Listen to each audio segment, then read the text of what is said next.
العالمین حمد الشاکرین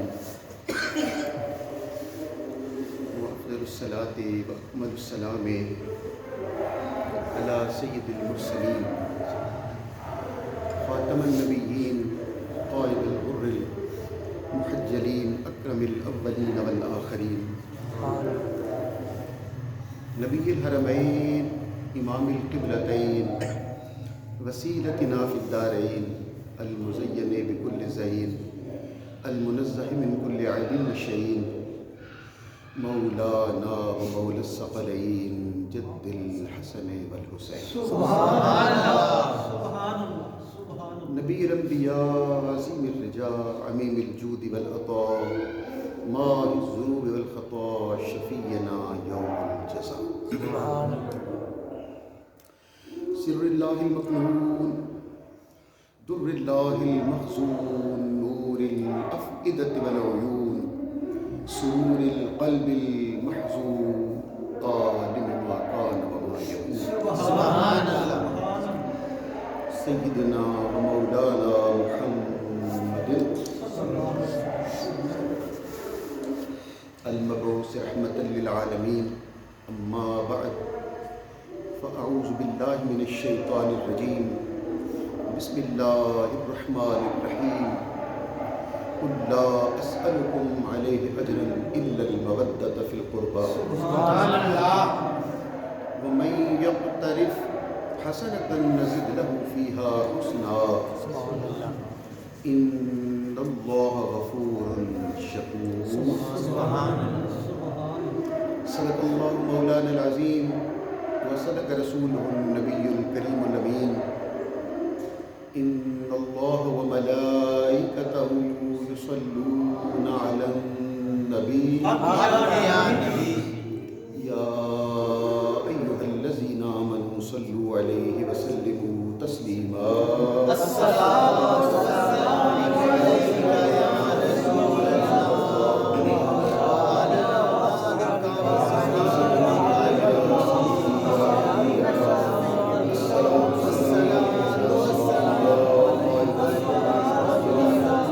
وعلى آلك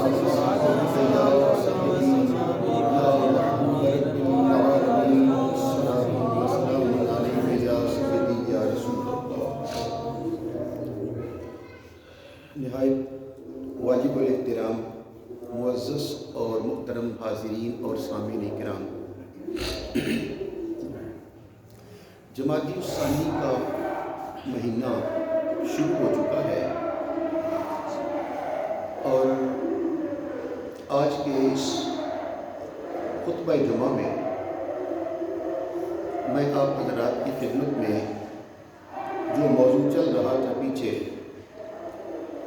اسی کو مکمل کرنا چاہتا ہوں اور نواسہ رسول نور دیدہ نگاہ بطول سبحان اللہ حضرت امام حسین علیہ السلام کے فرزند ارجمن سبحان اللہ تمام سادات کے دادا جان سبحان اللہ امام زین العابدین علیہ السلام کا ذکر کرنا چاہتا ہوں۔ سبحان اللہ جب ہم نام لیتے ہیں امام زین العابدین تو سوچنے والے سننے والے یہ خیال کرتے ہیں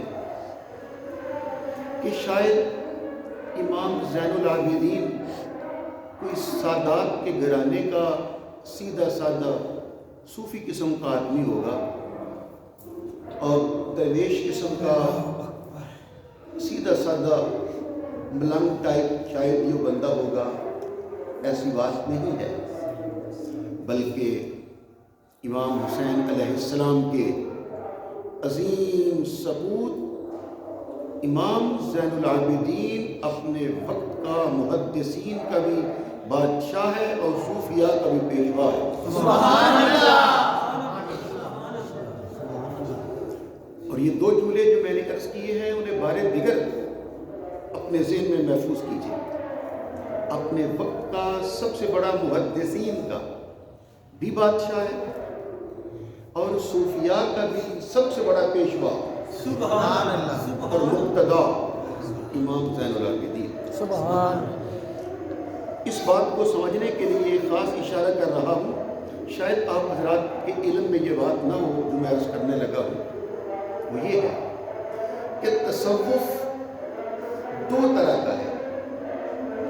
ایک کو کہتے ہیں تصوف سلفی اور ایک کا نام ہے تصوف سنی۔ جو تصوف سلفی ہے یہ امام مالک سے شروع ہوا ہے، امام مالک سے شروع ہوتا ہے اور امام مالک پہ ہی ختم ہو جاتا ہے، جبکہ تصوف سنی یہ امام زین العابدین سے شروع ہوتا ہے اور آج جتنے سلسلے ہیں، قادری ہے، نقشبندی ہے، چشتی ہے، سہروردی ہے اور ان کے علاوہ بھی جتنے سلاسل ہیں وہ سارے کے سارے تصوف سنی کہلاتے ہیں، اور ان سب کو شروع کرنے والے کا نام امام زین العابدین۔ سبحان اللہ۔ اب دوسرا جملہ سنیے، وہ یہ ہے کہ امام بخاری کا یہ قول مقدس ہے، آپ اس کو سنیے اور اپنے ذہن میں محفوظ کیجیے۔ وہ کیا ہے؟ وہ فرماتے ہیں کہ اگر کوئی روایت، کوئی حدیث، چلو آسانی کے ساتھ میں عرض کرتا ہوں، حدیث جب ہم ایک پڑھتے ہیں تو اس حدیث سے پہلے ایک سند ہوتی ہے۔ سند کا معنی ہوتا ہے، آپ اگر میرے سامنے آ کے بیٹھا کریں تو مجھے گردن اس طرح نہ کرنی پڑے، تو جو حدیث پاک سے پہلے سند ہوتی ہے، سند، اس کا معنی یہ ہے کہ فلاں نے فلاں سے سنا، فلاں نے فلاں سے سنا، اس نے اس سے سنا، اس نے اس سے سنا، اس نے رسول پاک سے سنا۔ سبحان اللہ۔ سبحان اللہ۔ اس کو کیا کہتے ہیں بولیے؟ سند۔ یہ جو کہ فلاں نے فلاں سے، فلاں نے فلاں سے سنا، تبع تابعین نے تابعین سے سنا، تابعین نے صحابی سے سنا، صحابی نے رسول پاک سے سنا، یہ جو نام ہوتے ہیں انہیں کہتے ہیں سند۔ اب ذرا امام بخاری کا قول سنو اور اپنا امام تازہ کرو۔ حضرت امام بخاری فرماتے ہیں وہ سند جو امام زین العابدین سے ہو، یعنی امام زین العابدین کوئی بات بتلائیں، کوئی حدیث سنائیں اور کہیں میں نے سنی ہے امام حسین سے، یا میں نے سنی ہے امام حسن سے، انہوں نے سنی ہے مولا علی سے، انہوں نے سنی ہے رسول پاک سے۔ سبحان اللہ۔ سبحان اللہ۔ تو آپ فرماتے ہیں کہ جہاں یہ سند آئے گی، دوسری طرف چاہے پوری دنیا بھی جمع ہو جائے، سب کو جھٹلا دیا جائے گا اور اس سند کے سامنے سر کو جھکا دیا جائے گا۔ سبحان اللہ۔ سبحان اللہ۔ آپ فرماتے ہیں یہ سند کہ جس میں امام باقر امام زین العابدین سے سنے، یا امام جعفر صادق امام باقر سے سنے، امام باقر امام زین العابدین سے سنے، امام زین العابدین امام حسن یا امام حسین سے سنے، امام حسن یا امام حسین مولا علی سے سنے، مولا علی رسول پاک سے سنے۔ آپ فرماتے ہیں اسے خالی سند نہیں کہتے بلکہ اسے سلسلۃ الذہب کہتے ہیں، سونے کی سند۔ سبحان اللہ۔ الذہب سونے کو کہتے ہیں، سلسلۃ الذہب سنہری کڑی، سنہری زنجیر۔ تو اے امام کیا اس کا کوئی اور بھی فائدہ ہے؟ تو امام احمد بن حنبل اور دوسرے بزرگان دین فرماتے ہیں سلسلۃ الذہب، یعنی یہ جو میں نے آپ کو نام سنائے ہیں کوئی بھی کہیں سے بھی شروع ہو، چاہے امام زین العابدین سے اوپر ہو، یا امام باقر سے اوپر چلے، یا امام جعفر صادق سے اوپر چلے، یا امام موسیٰ کاظم سے اوپر چلے، یا امام علی رضا سے اوپر چلے، یا امام علی رضا نے بات سنی امام موسیٰ کاظم سے، انہوں نے بات سنی امام جعفر صادق سے، انہوں نے بات سنی امام محمد باقر سے، انہوں نے بات سنی امام زین العابدین سے، انہوں نے بات سنی امام حسین سے، انہوں نے بات سنی مولا علی سے، انہوں نے بات سنی رسول پاک سے۔ آپ فرماتے ہیں آگے حدیث کو چھوڑ دو، صرف یہ سند جو ہے سلسلۃ الذہب، یہ نام لکھ کر کسی دیوانے کے گلے میں ڈال دیے جائیں، اللہ اسے بھی عقل و شعور عطا فرمائے۔ اللہ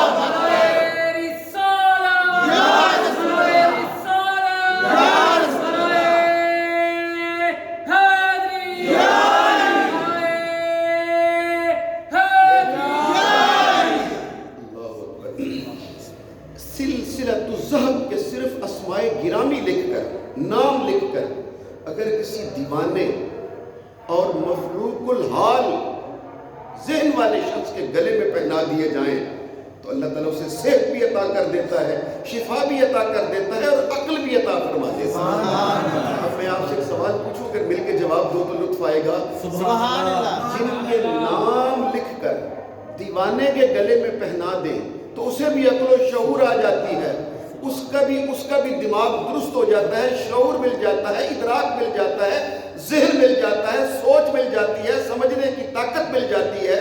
تو صاحبو، جن کے نام گلے میں ڈالنے سے اتنی طاقتیں مل جاتی ہیں، خود ان ناموں والی ہستیوں کے اپنے عقل کا عالم کیا ہے۔ سبحان اللہ۔ اللہ اکبر۔ میرا خیال ہے، جزاک اللہ، تشریف لائیے، آداب عرض ہے، میرا خیال ہے اتنی خوبصورت تمہید جہاں پہنچی ہے، اسی سے میں بات آگے شروع کر دیتا ہوں کہ جب ان کے نام کسی پاگل کے گلے میں ڈال دیں اسے شعور آ جاتا ہے، تو پھر آپ اندازہ کر سکتے ہو ان ہستیوں کے اپنے شعور کا عالم کیا ہوگا۔ سبحان اللہ۔ سبحان اللہ۔ میں سب کی الگ الگ ہستیوں کو بیان کر سکتا ہوں، لیکن اب چونکہ وقت مختصر ہے تو آؤ میں آپ کو سیدھا لیے چلتا ہوں۔ اس شعور کو ثابت کرنے کے لیے اور اپنی تمہید کو مکمل کر کے بات آگے بڑھانے کے لیے میں آپ کو سیدھا اپنے آقا کے در انور پر خانہ کعبہ میں لیے چلتا ہوں۔ سبحان اللہ۔ نہیں، محبت سے کہا کرو۔ سبحان اللہ۔ میرے آقا کی عمر مبارک ہے 35 سال۔ کتنی؟ 35۔ یہ آگے چل کر یہ بات کام آئے گی۔ عمر مبارک میرے آقا صلی اللہ تعالیٰ علیہ وآلہ وسلم کی عمر مبارک ہو گئی ٹھیک 35 برس۔ ٹھیک 35 برس عمر مبارک۔ اور بڑی خاص ایک بات ہے جو پہلے عرض نہیں کی گئی، آج عرض کرنے لگا ہوں، آگے چل کر وہ نقطہ آنے لگا ہے۔ 35 سال میرے آقا کی عمر مبارک ہے، اور خانہ کعبہ شریف سیلاب آیا، طوفان آیا، اور خانہ کعبہ کی عمارت مسمار ہو گئی۔ یعنی جو خانہ کعبہ کی بلڈنگ تھی، کمرہ، یہ وہ سارا مسمار ہو گیا، خانہ کعبہ کا کمرہ شہید ہو گیا، گر گیا۔ اب اہل مکہ نے خانہ کعبہ کی تعمیر شروع کی۔ یہ ایک لمبا واقعہ ہے، میں صرف اپنے مطلب کا نقطہ آپ کی خدمت میں عرض کرنا چاہتا ہوں۔ مل کے بیٹھے سردار مکہ، قریش مکہ سب جمع ہوئے اور خانہ کعبہ کی تعمیر کا آغاز کیا، پیسے جمع کیے اور کہا کہ چلو خانہ کعبہ کی بار دیگر تعمیر کرتے ہیں۔ ان دنوں ایک جہاز اسی طوفان میں جدے کی بندرگاہ پر ایک بحری جہاز آیا ہوا تھا، وہ ٹوٹ پھوٹ گیا تھا، اس کے مالک سے وہ لکڑیاں اوپر چھت ڈالنے کے لیے وہ بھی کام آ گئی، وہ بھی خرید لی گئی اور خانہ کعبہ کی تعمیر کا آغاز ہوا۔ اور آپ حیران ہوں گے یہ بات سن کر کہ فیصلہ یہ کیا گیا کہ خانہ کعبہ کی تعمیر میں روپیہ صرف اور صرف وہ لگایا جائے گا جو بالکل حلال بھی ہو اور طیب بھی ہو۔ سبحان اللہ۔ دو لفظ ہیں، حلال بھی ہو اور طیب بھی۔ لیکن جب وہ سارے پیسے جمع کیے گئے تو آپ حیران ہوں گے یہ بات سن کر کہ، اور آپ اندازہ کیجئے ابھی میرے آقا نے اعلان نبوت تو نہیں کیا تھا نا، یہ ایام جاہلیت کی بات ہے، جب حضور نے بھی اعلان نبوت نہیں کیا۔ آپ کی عمر مبارک 35 سال ہے، اعلان نبوت تو حضور تب کریں گے جب آپ کی عمر مبارک 40 سال ہو جائے گی، یہ اس سے پہلے کی بات ہے۔ جاہلیت کے دور میں ان کی آمدن اور ان کے روپے پیسے کا حال یہ تھا کہ وہ جو ایک کمرہ تھا اس کے بھی پیسے پورے نہ ہوئے، بلکہ اس میں سے بھی آدھی جگہ باہر نکالنی پڑی۔ وہ آج بھی باہر ہے، ایک دائرہ لگا دیا گیا جسے آج کل ہم حتیم کہتے ہیں، اور وہ پہلے خانہ کعبہ مستطیل تھا۔ مستطیل کہتے ہیں جس کے یہ دو کونے چھوٹے ہوں اور یہ لمبائی میں بڑے ہیں، جیسے یہ میز ہے، اور مربع کہتے ہیں جس کے چاروں کونے برابر ہوں۔ تو انہوں نے کیا کیا، مستطیل کی بجائے مربع شکل میں خانہ کعبہ بنا دیا اور الگ کر کے آدھی جگہ کو حتیم کی شکل دے دی گئی، اور بھی اس میں تبدیلیاں کی گئی تھی، دروازے میں بھی، اونچائی میں بھی، اس کا وقت نہیں تھا۔ جو بیان کرنے والی بات ہے وہ یہ ہے کہ جب دیواریں اٹھاتے اٹھاتے 3-4 فٹ تک آئیں، تقریباً 4-4.25 فٹ تک آ گئیں، اب وہاں پر حجر اسود کو لگانا تھا۔